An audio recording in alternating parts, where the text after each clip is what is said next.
இயேசு கிறிஸ்துவின் இனிதான நாமத்தில் நான் உங்களை வாழ்த்துகிறேன். எபேசியர் 2ஆம் அதிகாரத்தை தியானிக்க போகிறோம். நாம் எப்படிப்பட்டவர்களாய் இருந்தோம் என்று இந்த வசனம் சொல்லுகிறது.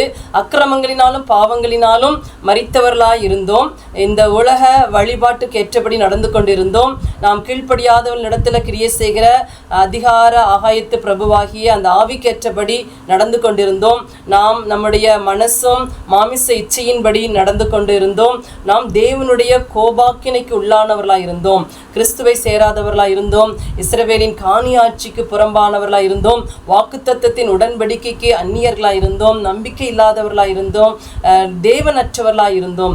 பாவத்திலே மரித்தவர்களாய் இருந்தோம். ஆனால் தேவன் நம் மேல வைத்த அந்த மிகுந்த அன்பினாலே, இரக்கத்தில் ஐஸ்வர்யம் உள்ளவராய் இருந்து அவர் காட்டின அந்த மிகுந்த தயவினாலே, அவர் நமக்காக பலியாகி இரத்தம் சிந்தினபடியினாலே பாவத்திலும் அக்கிரமத்திலும் மரித்தவர்களாய் இருந்த நம்மளை உயிர்ப்பித்தார்.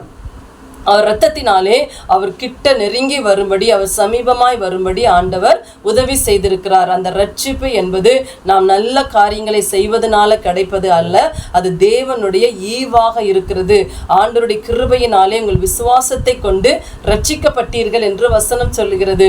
அது மட்டுமல்ல, சிலுவையிலே இயேசு என்னென்ன ஆசீர்வாதங்களை செய்திருக்கிறார். அவர் இரத்தத்தினாலே சமீபமாய் கொண்டு வந்திருக்கிறார்.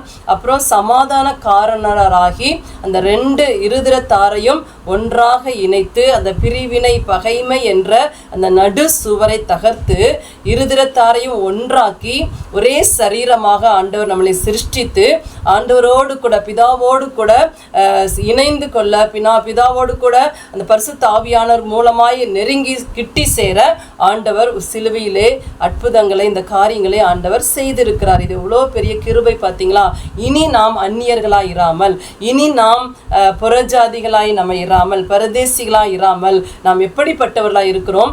தேவனுடைய வீட்டாராய், ஒரே நகரத்தாராய், ஒரே மாளிகையாய், இசைவாய் இணைந்து கூட்டி கட்டப்பட்டு வருகிறீர்கள் என்று சொல்லுகிறார். அப்படியாக தகுதியே இல்லாத நமக்கு ஆண்டவர் இந்த தகுதியை கொடுத்து, இவ்வளவு ஆசீர்வாதங்களை கொடுத்து ஆண்டவர் நம்மளை ரட்சித்து, நம்மளை உயிர்ப்பித்து அவரோடு கூட எழுப்பி உன்னதங்களிலே நம்மளை உட்கார வைத்திருக்கிறாராம். அப்போ நம்மளுடைய எந்த இடத்துல ஆண்டவர் வச்சிருக்கிறார்னா, அவரோடு கூட ஆண்டவர் நம்மளை உட்கார வைத்திருக்கிறார். அந்த கிருபையை எண்ணி ஒவ்வொரு நாளும் ஆண்டவருக்கு நன்றி பாராட்டுவோம், வைராக்கியம் பாராட்டுவோம், அவருக்காக முடிவு பரியந்தம் நிலைத்திருப்போம். அவருக்குள்ளே இன்னும் கூட்டி கட்டப்பட்டு ஒரு மாளிகையாய், சபையாய் அவருக்காக எழும்புவோம். கர்த்தர் நம்மளை ஆசீர்வதிப்பாராக.